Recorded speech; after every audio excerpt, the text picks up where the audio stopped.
What you are listening to is real. The participants are not actors. They are actual litigants with a case pending in the squared circle. Both parties have agreed to dismiss their cases and have their disputes settled here in our forum, the Turnbuckle Debate.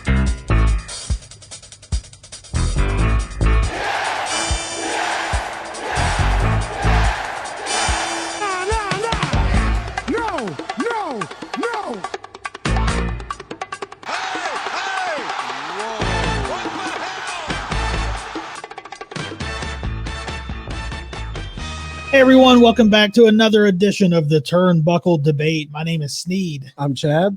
I am the OG Fit Kid, Thomas Montalto, the staple of the Turnbuckle Debate. And we have a special guest joining us today. We have the Fig God, Jordan Wells. What's going on, man? Man, I don't know about special, but I'm here for you guys. So it's a special time. It's special, man. Yeah, I think it's special. Absolutely. Right. Well, if you guys think I'm special, then let's get it rocking. I don't know if you heard our little shout out for you at the end of the last Chick Foley show. But yeah, it gave me a smile, so I was happy. We have an unwanted guest also, so if he drops out or you don't hear him talking, don't get too excited that he's gone. Tom's having a little issue with he's got Ida. He's got Ida in his neighborhood. So there's just a river coming down my driveway like I've never seen in the 8 years I've lived in my house. And just underneath this wall behind me, there's just water coming out from under it. You got those figs off the floor, dude? It's empty boxes, so they're okay. Okay. Well, no real figs on the floor. I told you before we started, man. Flex seal. You got to flex seal it up. You know what? I'm gonna have. Did they sell white Flex Seal? I think I need white Flex Seal. They do. Oh, do they? Multiple colors, man. Oh, okay. Jordan, before we get started, I'm curious because I've never really asked Seth or Sheena or any of those guys. How did your association with Chick Foley start? So I actually met Seth through Twitter 10 years ago. Wow. So yeah, I've been friends with Seth and Sheena for 10 years. And we flew down to Atlanta because we were all Falcons fans. Flew down to Atlanta for the Falcons-Eagles game when Vic was coming back. And that was literally the first time I ever met him. So, yeah, we've done a WrestleMania together. I went and saw them in Hawaii. I went and seen them in Virginia a couple times. So, yeah, man, Seth and Sheena are they're some of my favorite people. So extended family. Yeah, it is. They are my family. So it's awesome. I'm glad I know them. And, yeah, I mean, this is cool doing this. And I was there when Sheena created Chick Foley. So it's awesome. That's super cool, man. How everything just kind of like connections, man. You meet people because they met this person. I love that stuff. Yeah. It's that classic Charlie Day picture, man, where he's got the red. All the correlations. The correlation of the red wire. Yeah. The wild eyes. It's crazy. With the cigarette in his mouth. Yeah. So, yeah, I mean, are you familiar with the format of the show? We have 3 topics and kind of throw them out there and debate them out. We don't let Tom go too crazy. So yeah, I listen to you guys on either Monday or Tuesday at the gym every week. So awesome. Oh yeah, that's awesome, man. Yeah. Well, I think with that, we just get right into it, man. Jump right in. All right. So for our first topic of the evening, we're gonna do, since the Evolution pay-per-view, has WWE done a good job getting the women's division over? That's a great question because it feels like it's fallen apart since then. Like all the momentum they were building, it just seems to be gone. Look at their women's division now compared to what it was, like you said, at Evolution. It's like the same 4 or 5 people fighting on SmackDown. On Raw, it's just terrible. Like NXT was better. That's disintegrated. It's refresh my memory. When did the Evolution pay-per-view happen? I believe it was this coming November. I believe it was 3 years. End of October 2018. Yep. Yeah. Okay. Yeah. And when did the man start? It was after, right? Yep. Yeah. Yeah, because that's when she turned on Charlotte. Right about that. Right after that, wasn't it? Like Survivor Series. Yeah, when she took out the Singapore Cane and just started beating her to turn heel, but the fans just loved it. Yep. And that's how the man was born. And even this week, on her return last week, she's trying to be heel, and the fans are just loving everything she does. So the question is, since the Evolution pay-per-view, has it taken a dive? Is that what? Yeah. So the question was, since the Evolution pay-per-view, has WWE done a good job getting the women's division over? So they had the all women's pay-per-view. Did they build on that? I think they create, in the wake of the Evolution pay-per-view, they created arguably their biggest star in the company, Becky Lynch. Yeah. But I think the biggest problem with that women's division, one, I think it's highly overrated.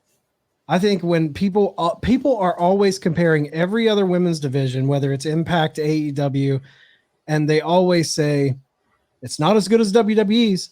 WWE's women's division is top heavy.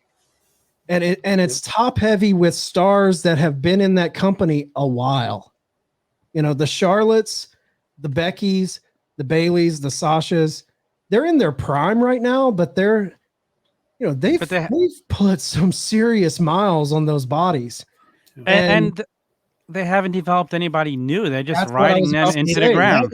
That's exactly what I was about to say, is the undercard is there's nothing there.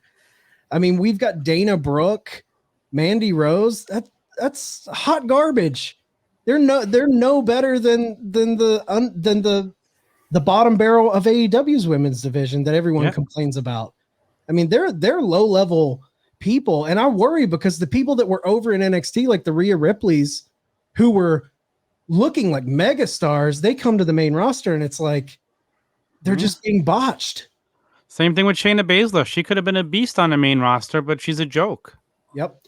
The way they've booked her, she could have just been a beast destroying people, and that's how they brought her up, and then they just dropped it. They have her losing to dolls and being afraid of dolls, and it's what a joke, because Rhea and Shayna could anchor our women's division if they were allowed to.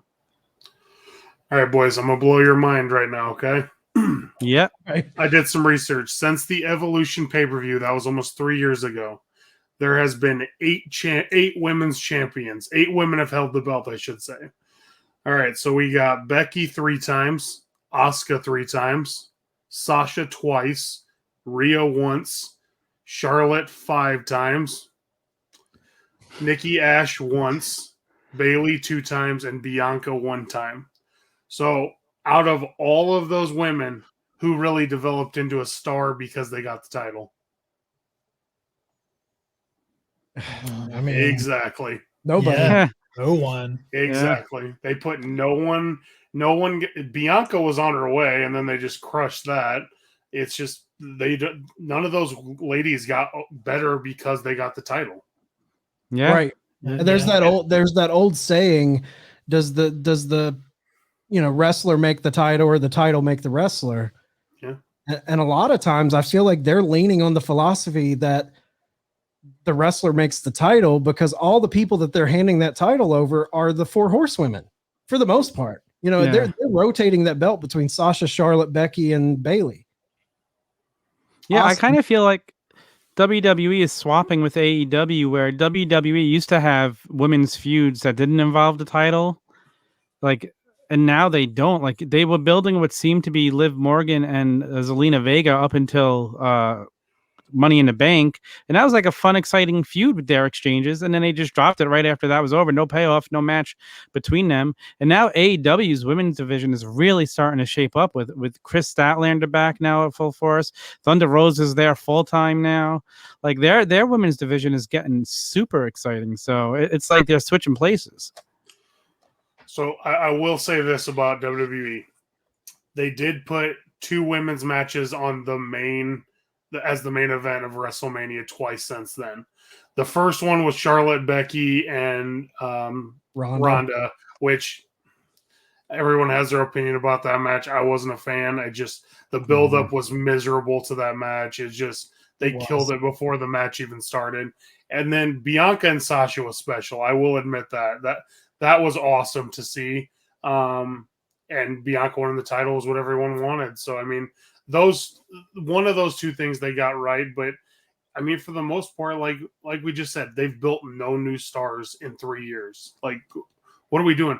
And the Becky thing, there's no way that's what they were planning on was going to happen. They wanted to get her booed, and instead it had the opposite reaction. Like, there's no way that's what they were trying to do.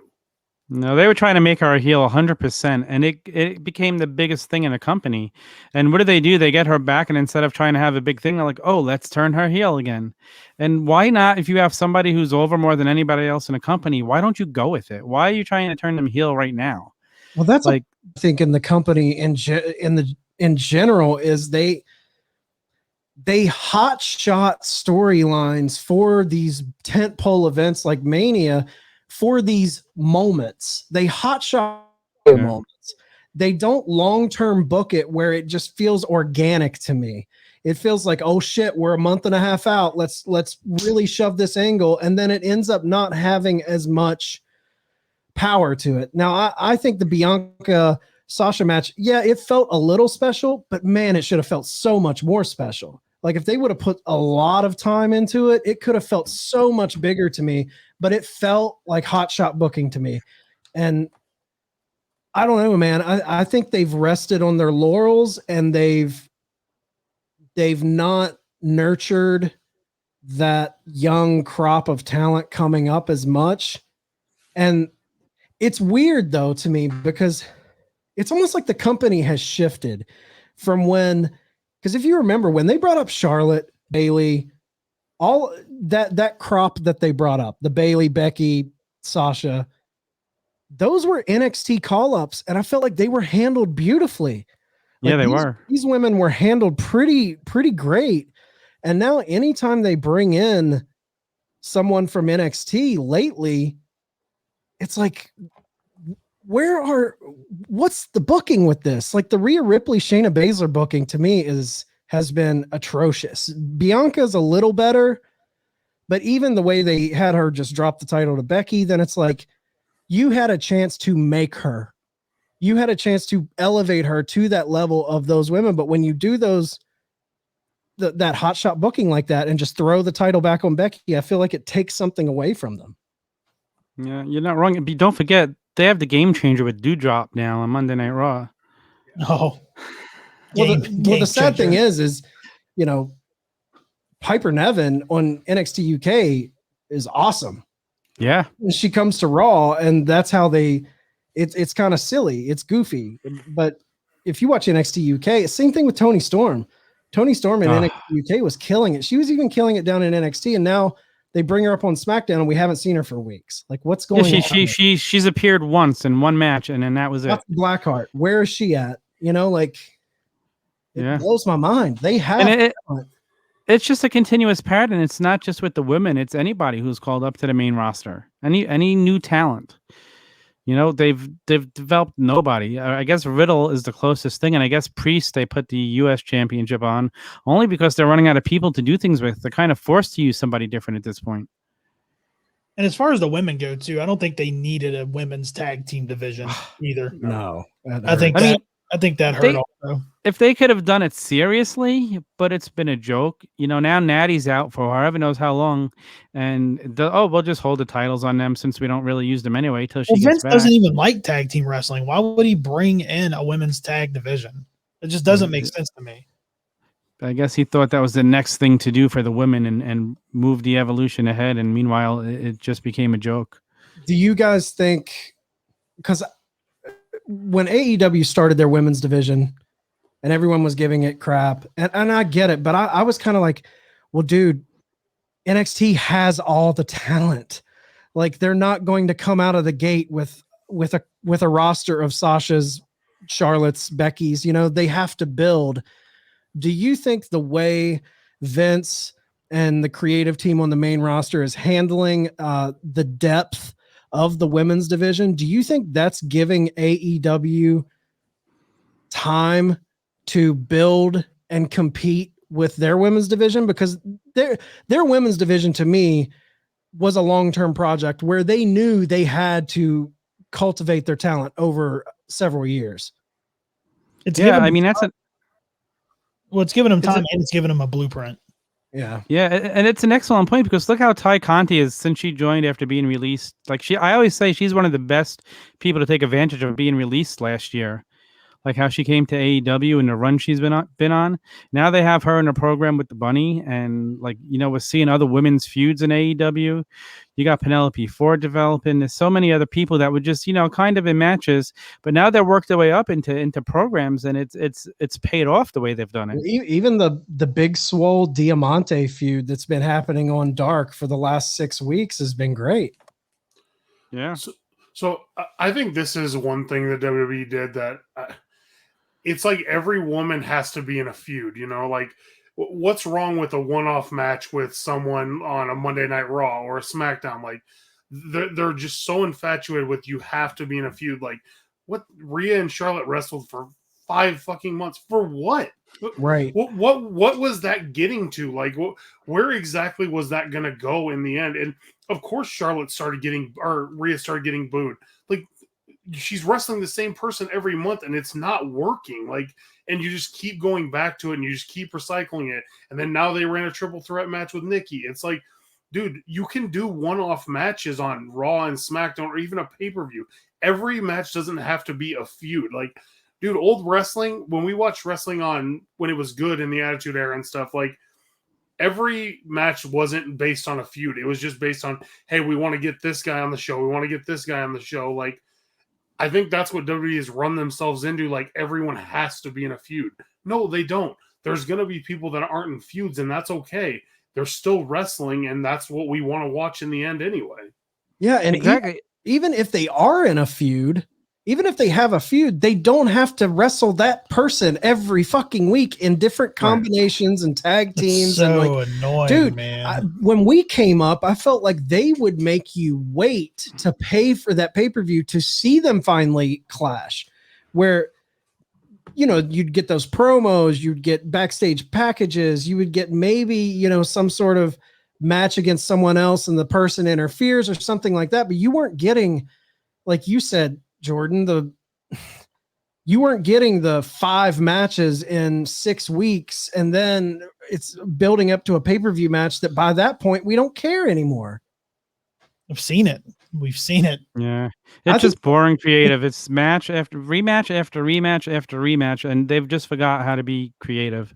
It's a depth problem, man. I'm telling you, everyone thinks they have this infinite roster, but when you really break down the 2 brands, SmackDown, and look at the roster, they don't have a lot of depth there to have a variety of matches. They need to combine the rosters or hire more people, because after all of these cuts, a lot of those people that would have been good for a quote unquote enhancement match or whatever you want to call it, those people are gone. Yeah. Their roster is thin, especially the women's division. With how many people they've released over the last 2 years, it's terrible. It's so thin. There's nothing to turn to anymore. It's just, ugh.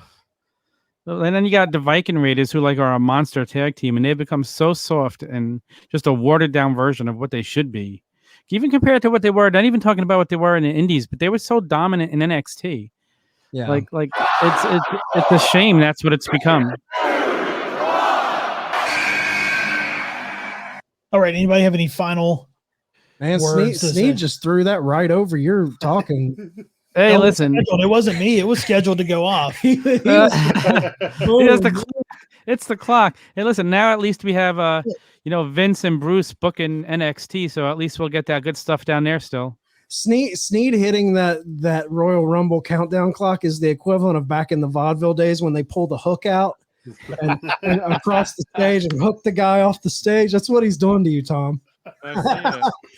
Yeah, we got to get him out of there just in case he leaves because of Ida. So,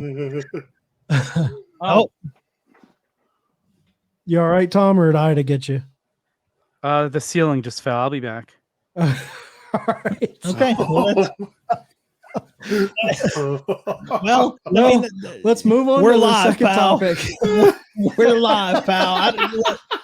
I mean, out of 44 shows that we've done, this is the first time we've had a stoppage due to a ceiling falling. Yeah. What's more pro wrestling than that, man? Yeah, man. Second topic. Yeah, you can well, jump in. Yeah, well, he'll jump in. So our second topic, Jordan, this is your topic that you brought. So, and I like this topic a lot. If you could turn one wrestler face and one wrestler heel currently, who would you choose? Now, this is your topic, so we let you go take the reins on this one first. All right, so This is hard. The turning someone heel thing was easy for me, honestly, just because Same. I want to see this happen like really bad.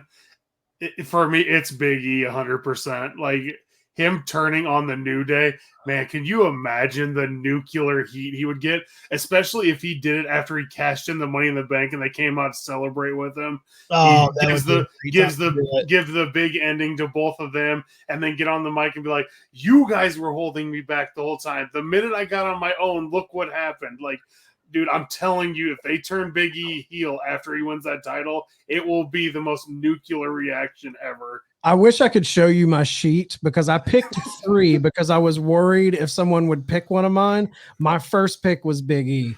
I'm right there with you, man. Like Big E turning heel. If there is any storyline, any faction that needs a heat seeker heel to emerge, it's the New Day. And Big E, prime him up, make him a heel. The only thing I worry about with making him a heel is I would want him to be in that title picture. And what do you do with a heel Big E and a heel Roman? You know what I mean? Yeah, that's an interesting point, but I just feel like, I mean, if you're going to pull the trigger on somebody in WWE to turn heel, that is the guy to me. Absolutely. Yeah, absolutely. I'll go ahead and give your heel. One. Yeah. I had Big E, but the second one, I have another one that's very, very obvious that I didn't want to go to. So I'll pick the one that it wouldn't be huge. It's just me wanting to see him be bad again is Edge. Edge just came back. He's had the fanfare. Oh, we're so happy to have him back. I want to see the true rated R superstar back where he's sticking it to the fans. Like, if he's going to come back and have that one last run and have all that fanfare, we have to have a solid mean streak Edge as a heel one time before he finally rides off into the sunset. I think Edge as a true blue heel is some of the best work there is. Yeah, I think he does a good, like, to see for him to bring that back from what he had back in the early days. Oh yeah. Would be so much fun. Yeah, so wait, who you got, Sneed, as your heel? So turning face to heel, there's an obvious one, and I think I know who's on your list as the obvious one. Yeah. So I also have him on here, but I'm not going to pick him. And I'll just say who it is. Cody Rhodes. Yeah, Cody. It's Cody. Cody's the obvious pick. Cody's the obvious pick, and I didn't want to go obvious pick, but I knew we'd talk about it anyway. Yeah. To see Cody turn heel, have him turn on Arn. Perfect booking. Turn on Arn, do the reverse where it used to be the Horseman stabbing Dusty Rhodes in the back, have a Rhodes stab the Horseman in the back, have him just be that cocky shitbag heel. He's done it before. He hasn't done it on AEW yet. I feel like they're keeping that in their back pocket for a prime time to do that. But the longer they sit on it too, the better it's going to be when they finally do it. Right. So that's not my pick because I knew we'd talk about it. So my pick to turn a face heel would be Varsity Blondes. Ooh, I like that one. I would love to see Varsity Blondes go the way of Hollywood Blondes and just be complete heel tag team. We don't have a ton of heel tag teams. I didn't expect that, but I like that. That's a really good one. And I think it would be so much fun. I think Pillman could pull it off, and I think Griff has it in him to be a complete heel. So I think it'd just be fun to see them come out and do some of the antics that the Hollywood Blondes did and just continue to play off of they that. Could do that arrogant athlete type of. Right. Yeah.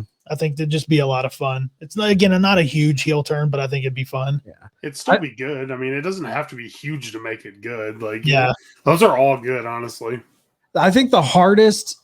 See, the babyface to heel was very easy for me. Yeah. The heel to babyface I'm such a sucker for a good heel. It was very hard for me to find a heel and be like, I want to see him as a good guy. Yeah.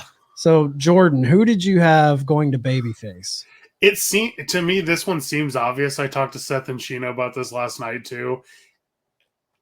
I want to see Adam Cole as a straight up face. Like I want him to come out in AEW as a straight up face. He has all the gimmick of a face wrestler, except he's just an a-hole in wrestling. Yeah. Like, dude, the dude is like one of the nicest guys ever when he does his Twitch streams. He's literally one of the nicest guys ever. Everyone that ever talks about meeting him says he's the nicest guy ever. Adam Cole Bebe is 100% a face thing. Yeah. His move set is a face move set. Like The way he sells is a face. just literally give me face Adam Cole. I don't care if it's a 3-month run. I just want to see it because he's been a heel his entire career. We've never seen him as a face wrestler. And it feels like, to me, it feels obvious, like that would be an obvious one to do.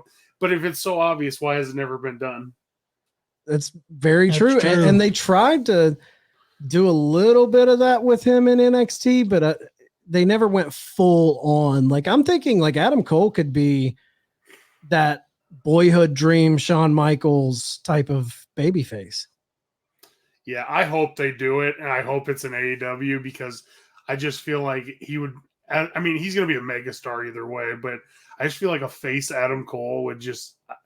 I mean, they're going to pair him with. Eventually, they're going to mention that Britt and him are an item on TV. I mean, it's going to happen. Yeah.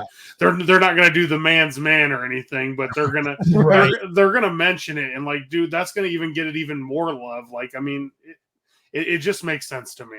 Could you imagine a straight up babyface Adam Cole going against this incarnation of Kenny Omega? Oh my god. That's what I have booked for the pay-per-view, man. That's what I want to see. Yeah. I want to see Adam Cole come out face to face with shitbag heel Kenny Omega, man. That'd be so good. My babyface or heel to babyface pick, maybe not obvious, and he's playing a good heel, but I think given the right storyline, I think the fans would get behind this dude as just a monster. Wardlow. Yeah. When he finally gets tired of MJF's bullshit, he looks like a killer. But he's agile. You know, he's not like a big lumbering big man. He's quick on his feet. I think he could be a world champion. Given the I right think so, for circumstance, sure. he could be a Definitely. world champion. He could be a Goldberg in the best way, type of just killer, you know, unstoppable killer. I agree. I would love to, and I could see it happening too. You can see it from when MJF treats him like a dog, It's coming. and you can see it coming. And when he turns on MJF, because what better heel to turn on than MJF? Yeah, and what 'Cause it's better gonna get way to you- get a guy over? Exactly. That's I hope they do it though after he's had a little bit more fine tuning in the ring, because when they do pull the trigger on it, they can't stop it. They can't just be like, oh, we'll just push the rocket halfway. Like it's got to go, because when you wrestle MJF, you're going to get cheered, like no matter who you are. So it's got to go. So he still needs some fine tuning, but I'd be down for that. Yeah, I agree, because I think they were teasing it like maybe 6 or 7 months ago. They kind of teased dissension between those two, and I was like, do not pull the trigger on this now. Dude, you have to like let him. To me, it's like the long play of Shawn and Diesel. Like you got to kind of that dynamic a little bit, but if you keep letting him fine tune his game as kind of the muscle and just the heater, and then when you finally pull that trigger, when he's ready to have those top tier matches, I think you got a big time star on your hands for sure. Yeah. So I'll do mine. This was hard. This was tough, man. Because it seemed like everybody that I picked, I was like, I mean, I can see it, but I want to see him stay heel. I just love a good heel, Me man. too. Yeah. But the reason I picked this guy is a lot of the reasons that Jordan picked Adam Cole.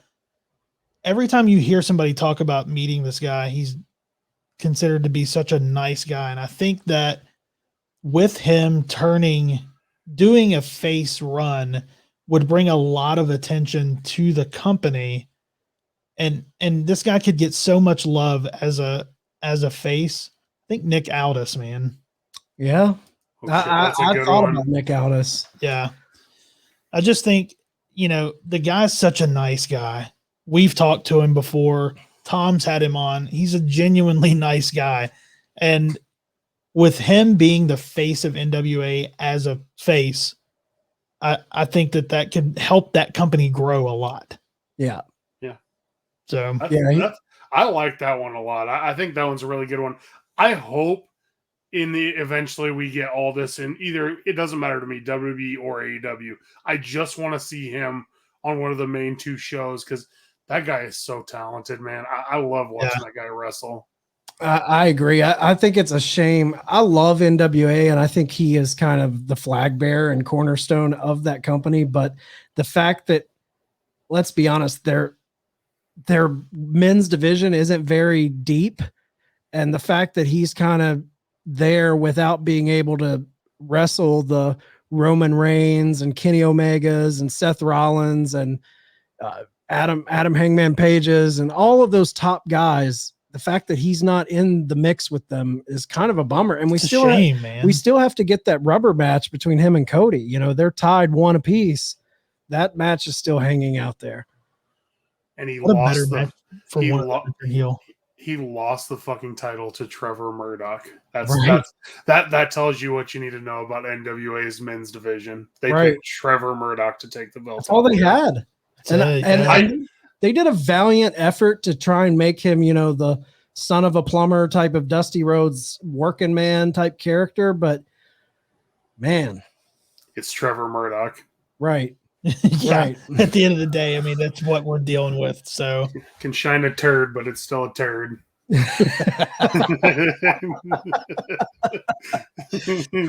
So sorry, Trevor.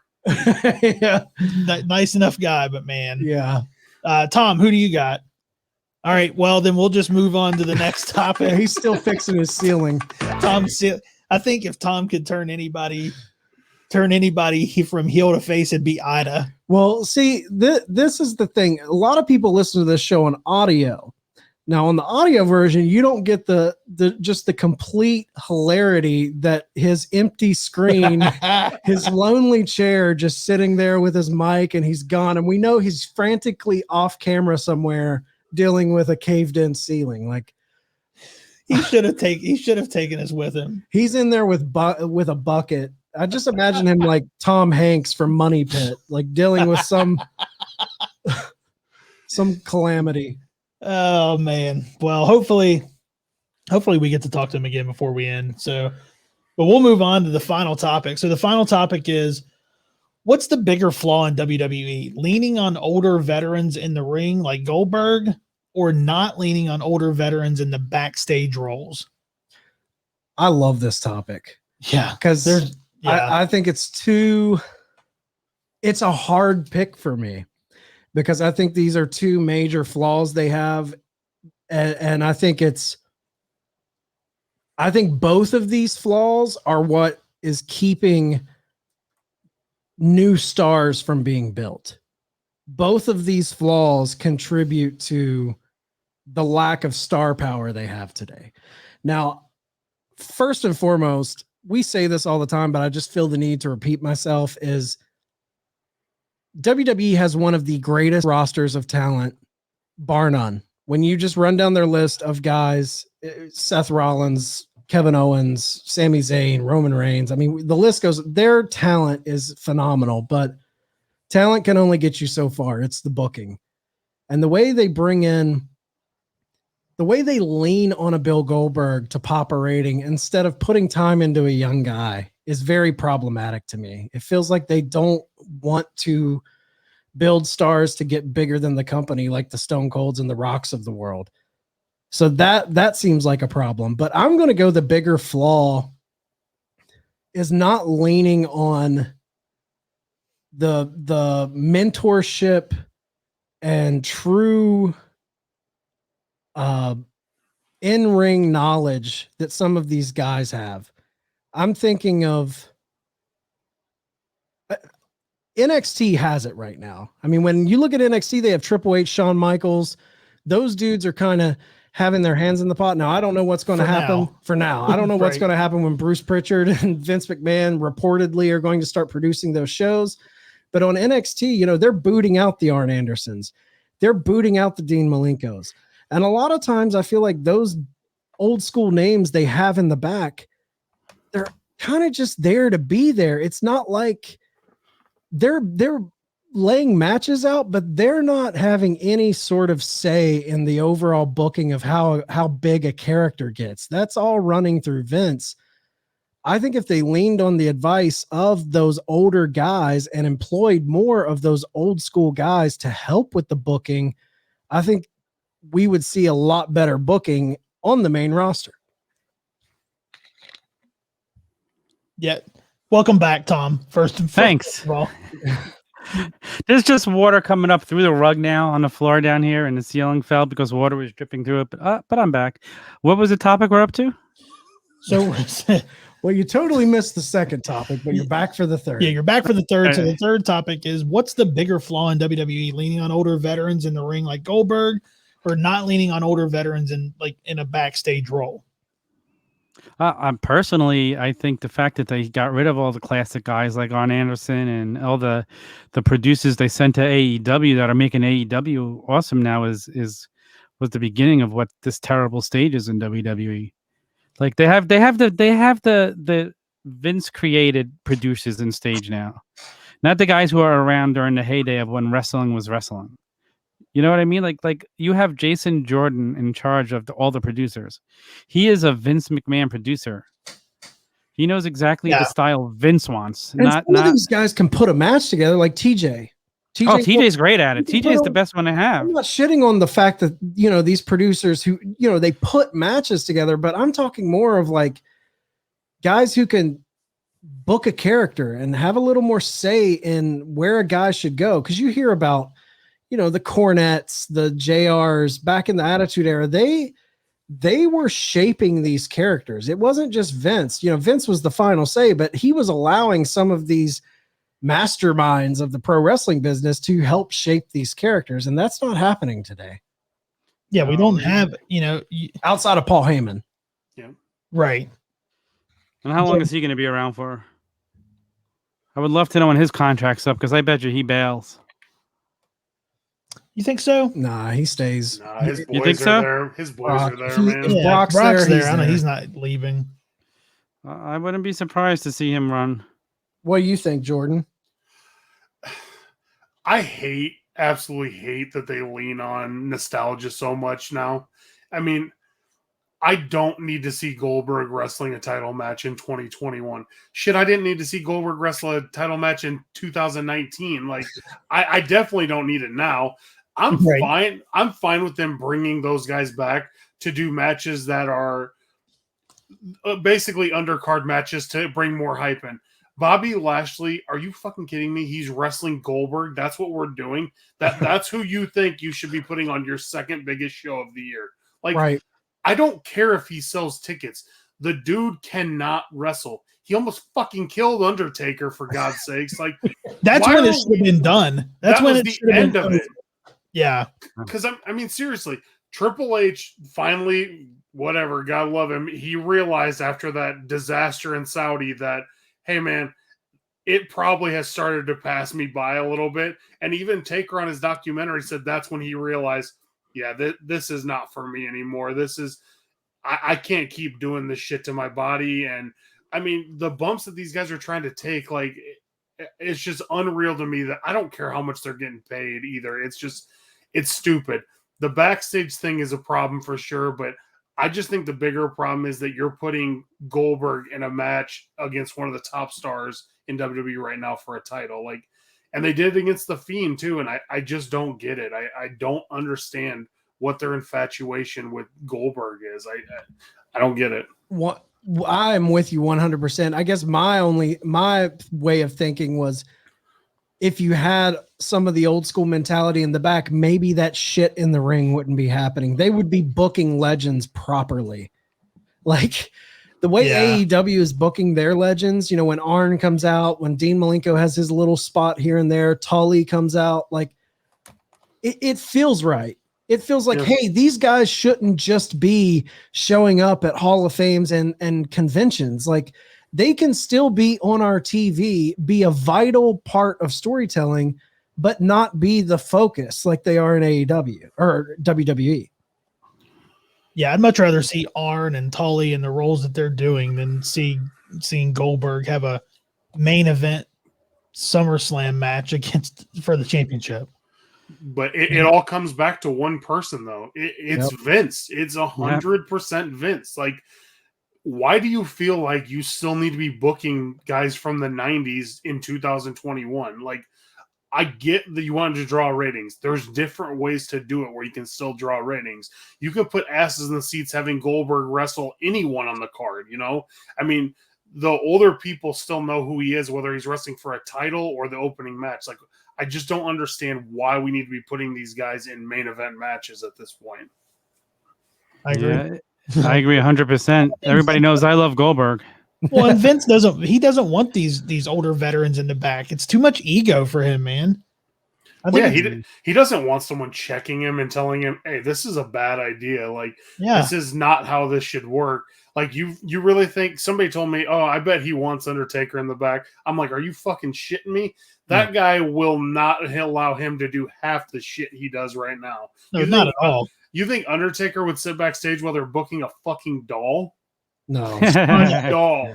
No. Nope. No way. No, it seems to me like Vince wants to eliminate that pro wrestling mentality. Pro wrestling. These are old school guys who lean on the way pro wrestling was booked. But you know, in WWE, we make movies. We make movies in WWE. We're not pro wrestling. We make movies. Yeah. Like, give me a fucking break. It's pro wrestling, dude. We all show up to see pro wrestling. You can call it sports entertainment all you want. And I know that's made you billions of dollars. But eventually, it's going to come. Everything's going to come out in the end. I don't feel like you can keep booking the way they're booking. I wonder how the TV deals are going to go. That's what I want to know. When the TV deals come up, I'm really wondering how that's going to go.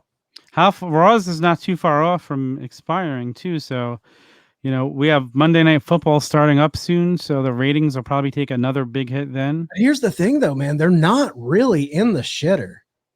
Like there's you see what SmackDown did last week? Yeah. SmackDown was almost 3 million, I think, last week. Raw. But that's the thing too. Like everyone is so hung up on the total number of viewers. That's not what they give a shit about. Yeah, think about the demo. Demos. So and their demo on Raw, they're always number one. We'll see how that goes when Monday Night Football starts, but they've been number one. That. Yeah, they're about to lose that. Yeah. Again, I used it earlier. Can shine a turd, but it's still a turd, boys. Yeah, that's true. That's very true. That sounds like my comparisons of Monday Night Raw when on a recap show. It's like, well, what kind of diarrhea is it tonight? Is it just total water diarrhea? Is it explosive diarrhea? Or is it just loose stool? Either way, it's shit. Tom, since we have you back, before your ceiling completely collapses in on you, who did you have a pick for? Who would you change? Babyface to heel and heel to babyface? That could be in any league, right? Yeah, any league. Wow. Who would you change? What babyface would you change to a heel? Right. What babyface would I change to a heel? Well, that's a tough one. I'm trying to think of a babyface that would make a good heel. This was a predetermined question. Yeah, you didn't prep, did you? Yeah, no. You were too busy bucketing out water. Yeah, this was a question, not a surprise. This wasn't a pop quiz. This was a quiz that you could study for. Maybe this was. I was at my new job today and like signing papers and doing all this stuff. I literally got home a half hour before we started. Let me hold on. Let me look. I have all my figures over here. Chad met me. At my door. I know. I do want. Okay, I know who I want to be heel, and I want Cody Rhodes to be heel. Yeah. Yeah. Yeah, we talked Yeah. about that one. Number one, that would be my number one guy who should be a heel right now. But my number one heel who should be a face. That's a tough one. That is a tough one. We had babyface maybe- and heel. We had Big E, Edge, Cody, Nick Aldis. Nick Aldis. No, Nick Aldis. Or no, we had babyface to heel was Varsity Blondes. Varsity but, Blondes. And Oh, Big E, yeah, they would make good heels. Yeah, I also would love to see Xavier become a heel. Yeah. He would make a great heel right now. Like, Dude, being I the third. loved the New Day when they were heels. A lot of people don't. Yeah, New Day sucks. Dude, when they first got together and they were heels, I loved them. Yep. yeah. Sure. You know who's gonna make? I don't want to see this now, but the most popular face in wrestling, maybe 10 years down the road from now, it's always the guy who's the biggest heel. So MJF one day is going to be loved by everybody. Career heel. Oh, Career heel. God, no. I'm telling you, one day he's going to be a monster face. The No biggest way. heels, No the way. biggest heels always turn out to be. Look at Piper. Look how beloved he was. He was the most hated heel.